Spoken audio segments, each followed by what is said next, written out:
በሰው ሀገር ላይ ምን አይነት እንግሊዘኞችን ነው የማወራው? እንዴት ነው ምግባባው? ምንም እንግሊዘኛ አልችልም በደህና ቀን ወይ አልተማርኩ ብላችሁ ተጨንቃችሁ አታቁም? Right, no worries traveling but don't speak English.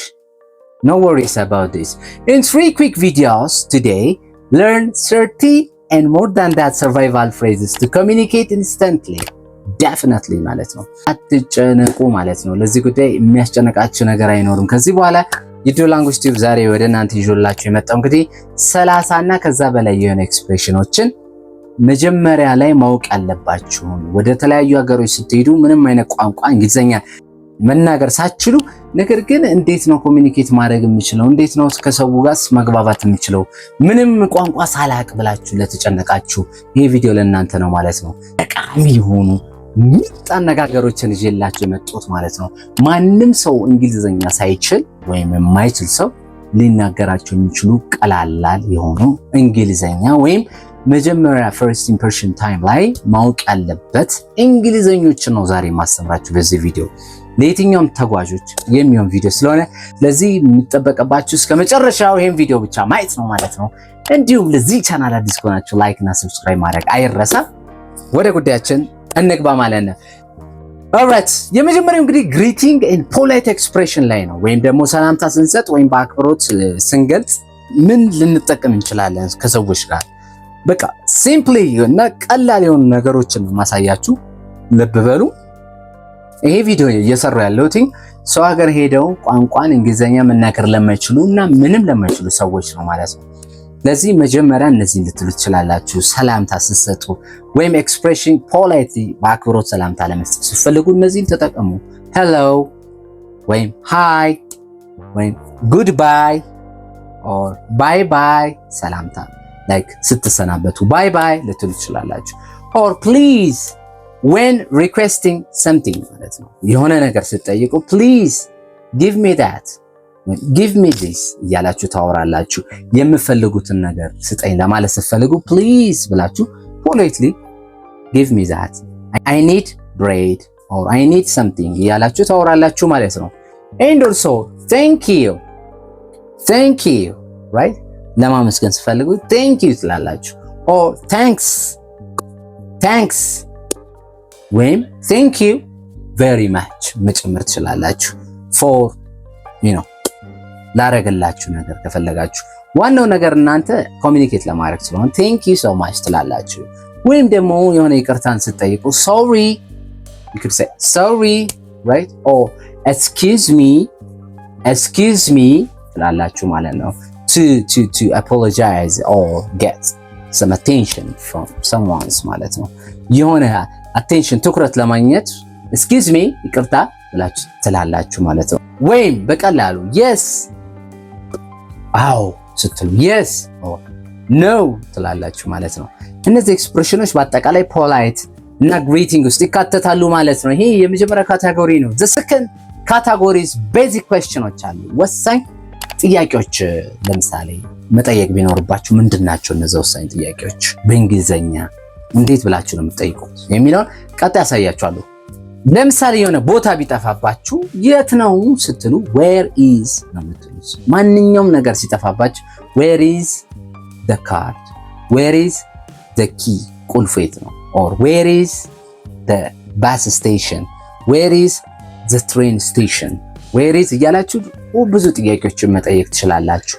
የት ነው እያላችሁ ነው ማለት ነው። and where is the bathroom where is the bathroom መታጠቢያ ቤቱ የት ነው እያላችሁ ነው። and where is the hotel ልትሉ ትችላላችሁ። where is the hotel ሆቴሉ የት ነው ማለት ስትፈልጉ ነው። or how much is this ትላላችሁ for price ማለት ነው።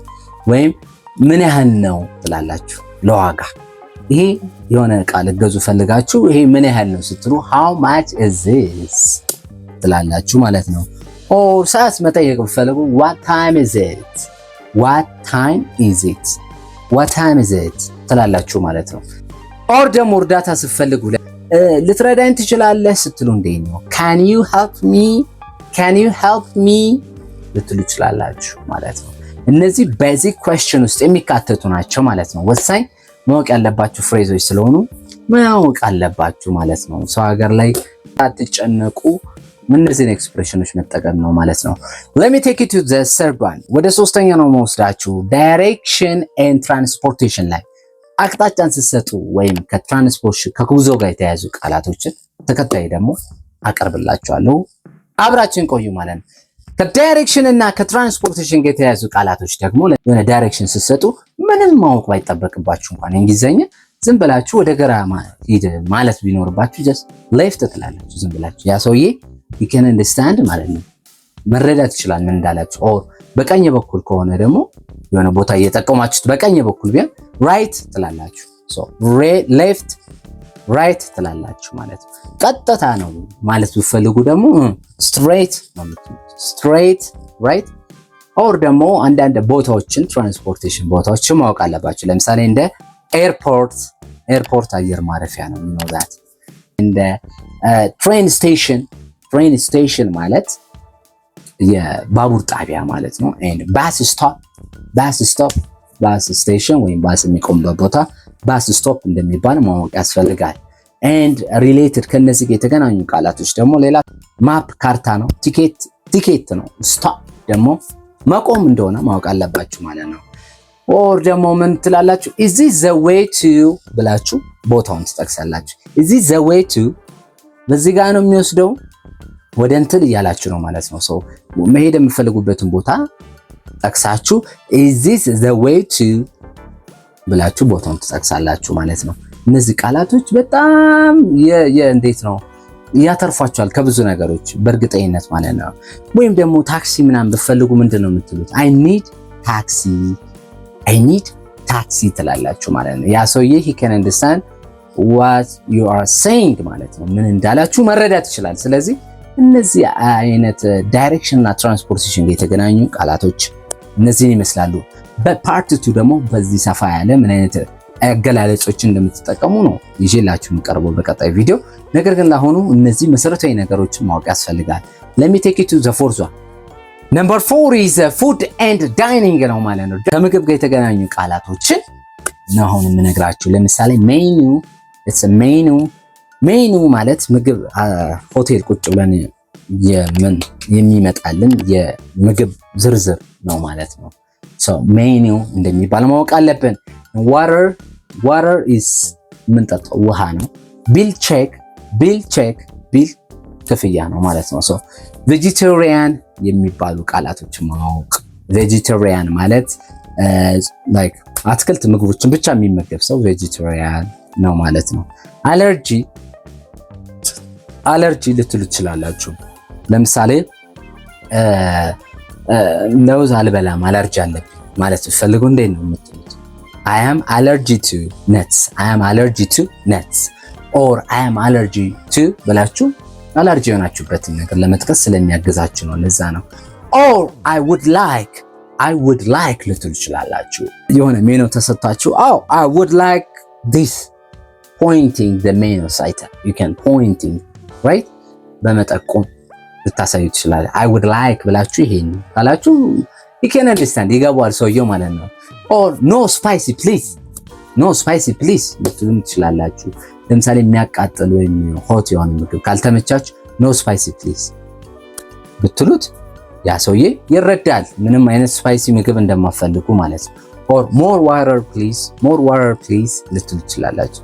ተጨማሪ ውሃ ከፈለጋችሁ ጨምርልኝ ወይም ስጠኝ ድጋሚ ውሃ ማለት ብትፈልጉ more water please ብላችሁ ነው የምትገልጹት ማለት ነው። እነዚህ ሰርቫይቫል ወርዶች ናቸው።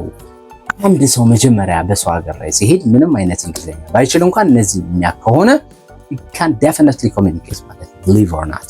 አምስተኛው ላይ ልሰዳችሁ።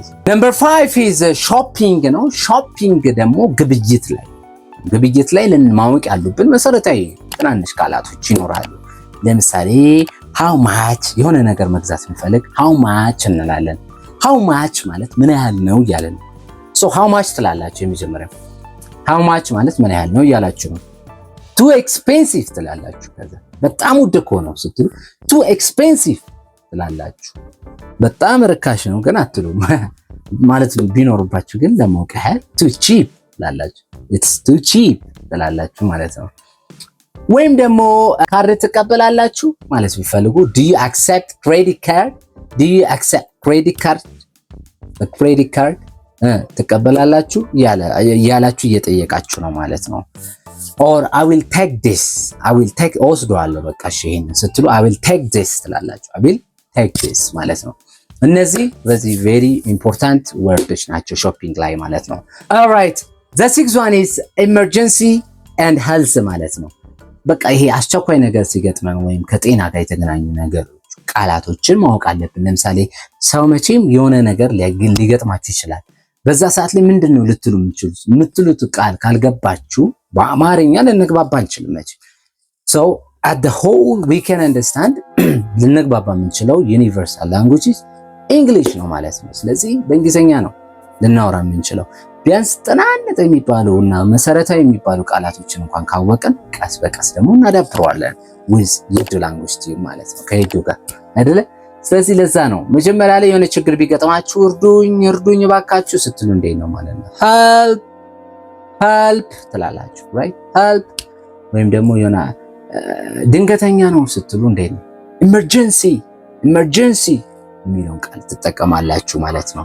I need a police ፈልጋለሁ ስትሉ I need a police ሆስፒታል ፈልጋለሁ ስትሉ I need hospital ትላላችሁ I need hospital። ዶክተር ፈልጋለሁ ስትሉ I need a doctor እያላችሁ ደስ ያላችሁ መግለጽ ትችላላችሁ ማለት ነው።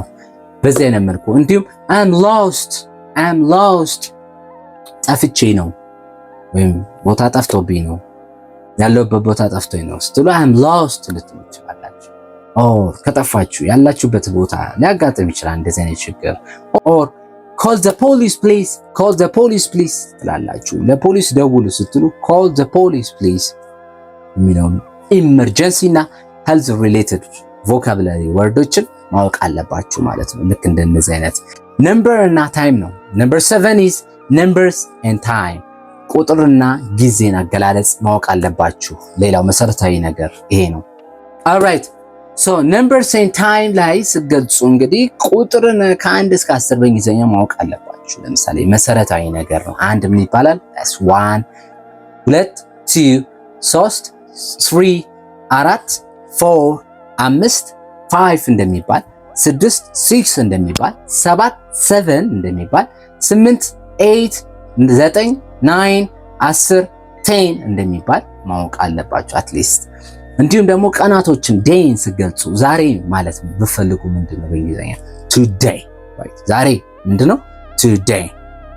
ትላንት ስትሉ yesterday right ነገ ስትሉ tomorrow የሚለውን ቃላቶች ማወቅ ያስፈልጋል ማለት ነው። ጊዜን ስትጠይቁ ሰዓት ስንት ሰዓት ነው ስትሉ what time is it ስንት ሰዓት ማግኘት እችላለሁ ባሱን ስትሉ እንዴት ለምሳሌ what time does the bus starts ልትሉ ትችላላችሁ። ስንት ሰዓት ባሱ ይጀምራል ወይም ይንቀሳቀሳል እያላችሁ ነው።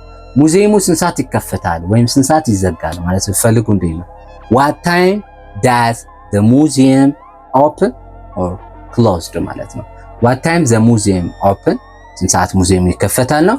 what time does the museum close ስንት ሰዓት ይዘጋል እያላችሁ ነው ማለት ነው። ስለዚህ እንደዚህ አይነት አገላለጾችን ነምበር እና ታይምን very important ናቸው ማለት ነው። clear good number 8 is clarification ነው። clarification ሌላው መሰረታዊ ነገር ነው። ምን ማለት ነው? ማብራሪያ ስትጠይቁ የሆነ ያልገባችሁ ነገር አልገባኝም እዚህ ጋር ይደገምልኝ ወይም አንዴ ልደግምልኝ ምንድነው ያልከው ምናምን አንዴ ልደግምልኝ ትችላለህ ምናምን ስትሉ ልትጠቀሟቸው የምትችሏቸው ፍሬዞችን ነው የምነግራችሁ በተከታይነት። ለምሳሌ አልገባኝም ስትሉ በእንግሊዘኛ I don't understand yes የሆነ ነገር ምናምን ሲያወራ ካልገባችሁ I don't understand ላላችሁ ጭንቃል ማለት ነው። ወይም ደግሞ ቀስ ብሎ እንዲያወራ ከፈለጋችሁ እባክህ ቀስ በል ስትሉ እንዴት ነው speak slowly please ላላችሁ ማለት ነው። ኦር ድገምልኝ እባክህ ስትሉ እንዴት ነው repeat please የሚለውን ፍሬዝ ትጠቀማላችሁ። ለምሳሌ የኔን ቋንቋ ትናገራለህ እንዴ ማለት ብላችሁ መጠየቅ ብትፈልጉ እኔ የምናገረውን ቋንቋ ትናገራለህ እንዴ ብላችሁ መጠየቅ ብትፈልጉ do you speak ብላችሁ የራሳችሁን your native languageአችሁን ትጠቅሳላችሁ። do you speak Amharic or do you speak Swahili? do you speak እያላችሁ ሊያወራ የሚችለውን ቋንቋ ትጠይቃላችሁ ማለት ነው። እነዚህ ክላሪፊኬሽን ላይ ልትጠቀሟቸው የምትችሏቸው ናቸው። በጣም ያግዟቸዋል ማለት ነው። The next one is handy non-verbal communications ነው።